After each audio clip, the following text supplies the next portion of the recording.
Welcome to Succession Stories. I'm Laurie Barkman. As an exit value planning and M&A advisor, I call myself the Business Transition Sherpa. This podcast guides entrepreneurs from transition to transaction, from building value in your business to letting go.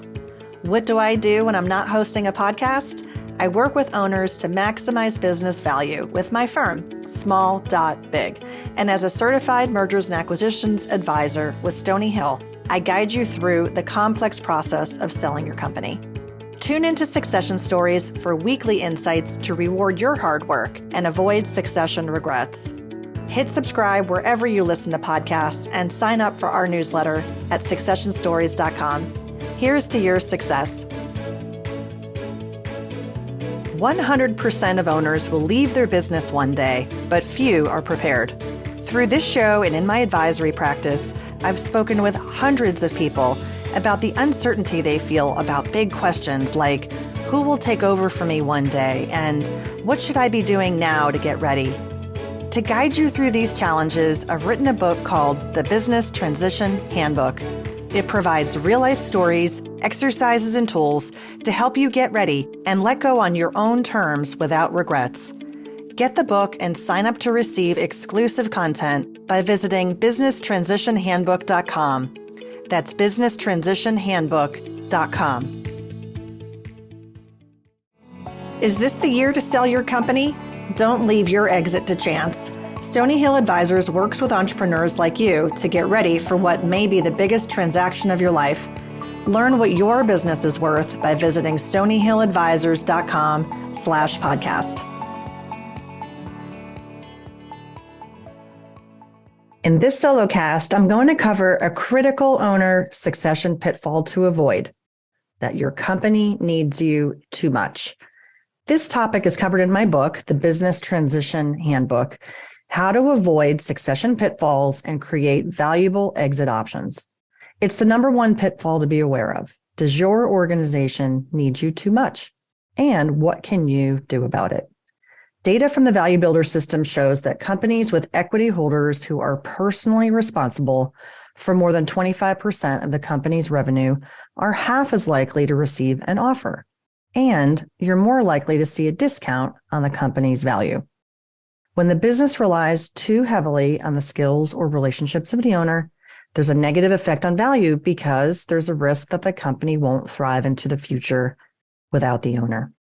So in exit planning and getting your company ready for succession or sale, transferability is an important concept.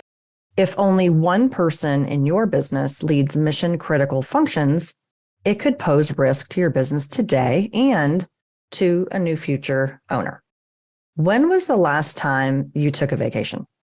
Did you truly unplug, or did you frequently check messages? Did your people handle things swimmingly while you were gone, or were there fires the size of a Hawaiian volcano? In today's show, I'm going to talk about 7 ways to make your organization less dependent on you. The first one is identify risks to business value. It's important to check in on where your business is today. Don't put your head in the sand about value-crushing risks that are within your control. Take the Value Builder online assessment at mytransitionscore.com, and not right now while you're driving, but when you have a moment, take the survey, discover potential risks and solutions to improve value. The co-founder and CEO of a graphic design company was surprised by her results of her assessment. She told me that I helped her see what was holding her back. She used to think that she was the main attraction and that was the main reason customers were coming to work with her, and then that was invaluable. However, what she said was, now I understand the fatal flaw in my thinking. This was a pivotal moment that she helped see her business in a new way. And the link for the business assessment is in the show notes if you want to check it out later. The second thing is don't be the rainmaker. So let's talk about rainmakers. Business owners who are rainmakers drive more than 25% of total revenue. They drive growth in the business.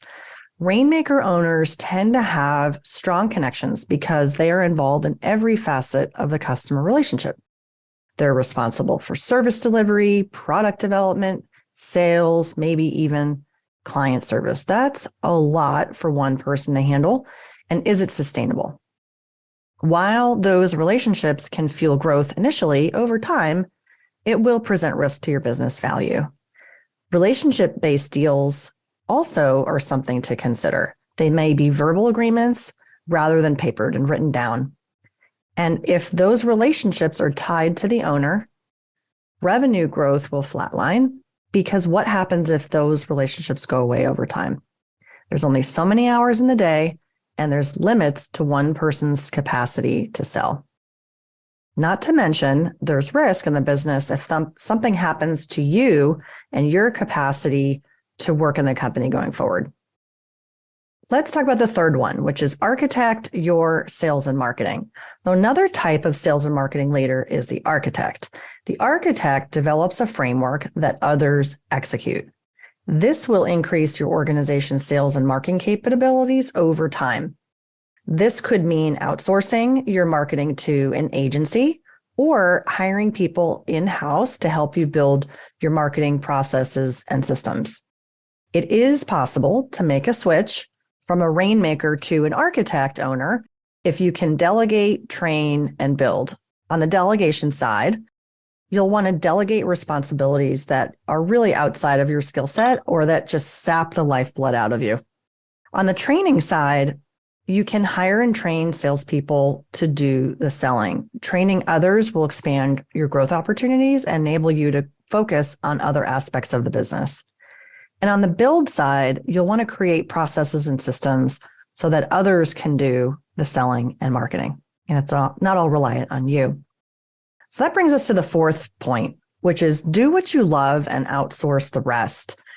Author Nick Layton wrote, "Time is a commodity for most entrepreneurs, and the best way to treat it as such is by letting go and outsourcing the work that you don't love doing or work that's beneath your pay grade.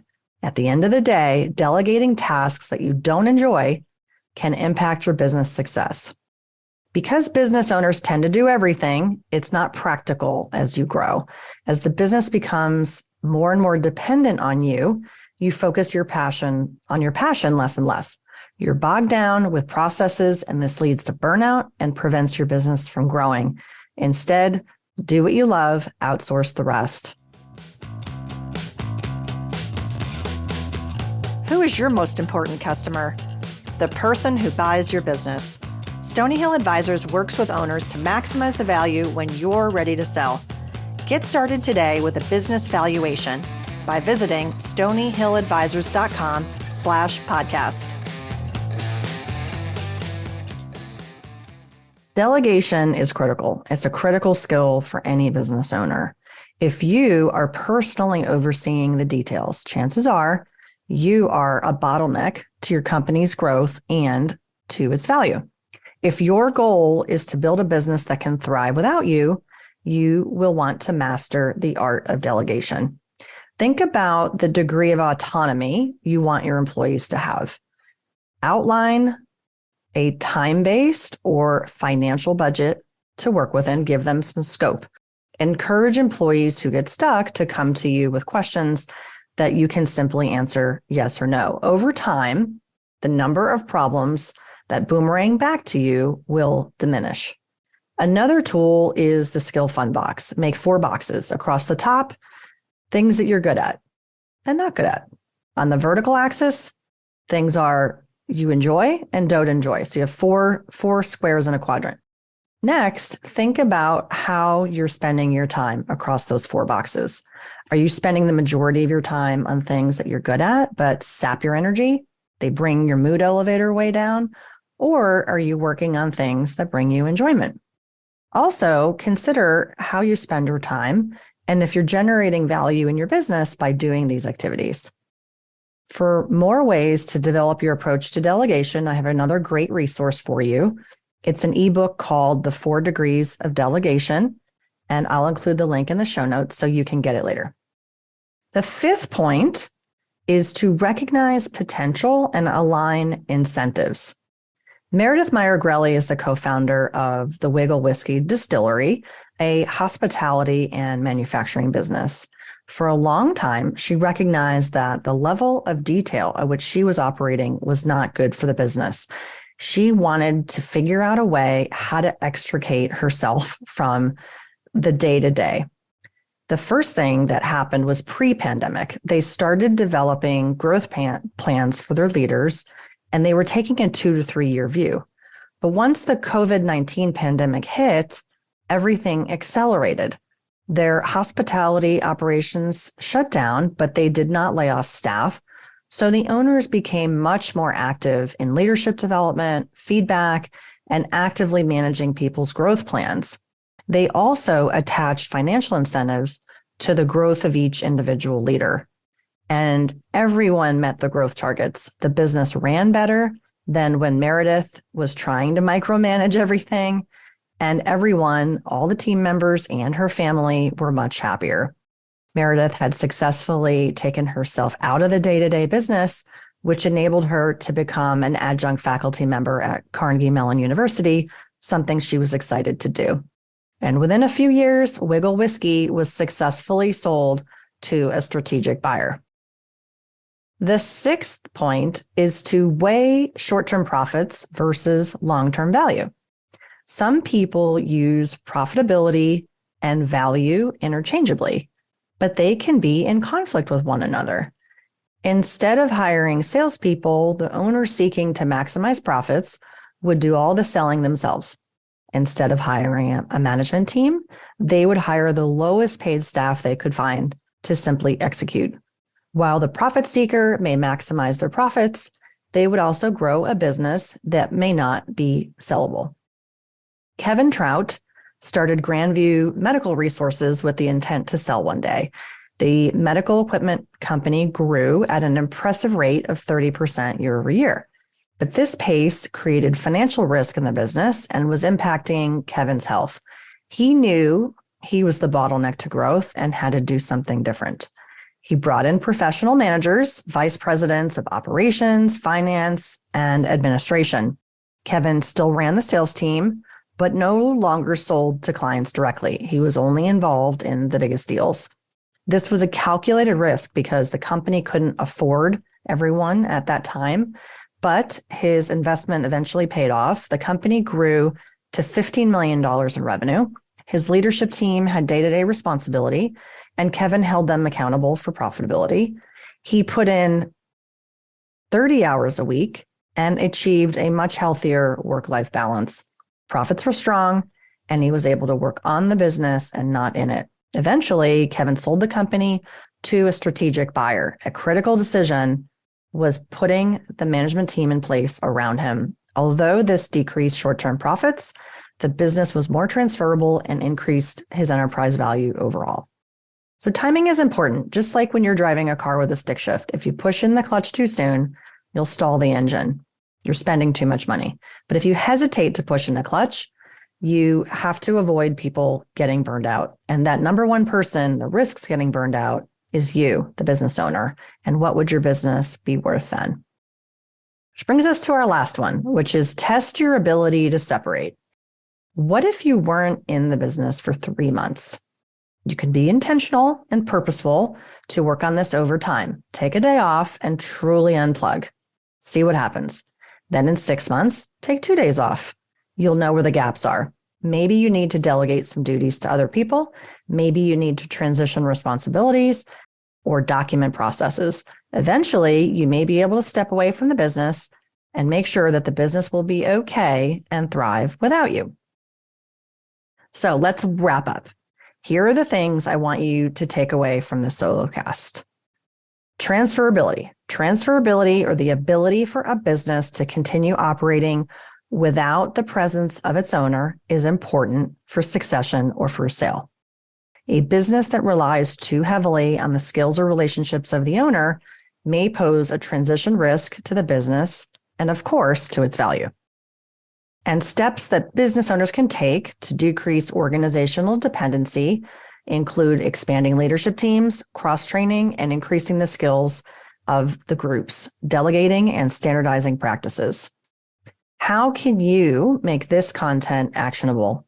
Well, Decide on 3 things that you will do within the next 3 to 6 months to make your business less dependent upon you. Write them down. You're more likely to complete them if you write them down. As a way to stay accountable to your business transition commitments, get a copy of my book. You'll find more exit value planning tips, stories, and exercises to build value and reduce risk. This is great work. The good news on all of this is that if you do this good stuff, it will help you run a more enjoyable business today and increase business value in the future. If you would like to dive into my book, The Business Transition Handbook, order your copy on Amazon. And I would be so honored if you would write me a product review. I would really, really appreciate that. Download the secrets to a successful business transition by visiting thebusinesstransitionhandbook.com, and make sure to follow Succession Stories to get our newest episodes. Thanks so much for tuning in, and cheers to your future succession. My objective is for you to have a lucrative and successful succession. If you want to understand the value of your company today, that's a great place to start. The sooner you understand what creates value and what detracts from it, the more time you'll have to close the gap if there is one. Hundreds of business owners have taken my complimentary business assessment. As a first step, schedule a call with me by visiting meetlaurie.barkman.com. That's meetlaurie.barkman.com.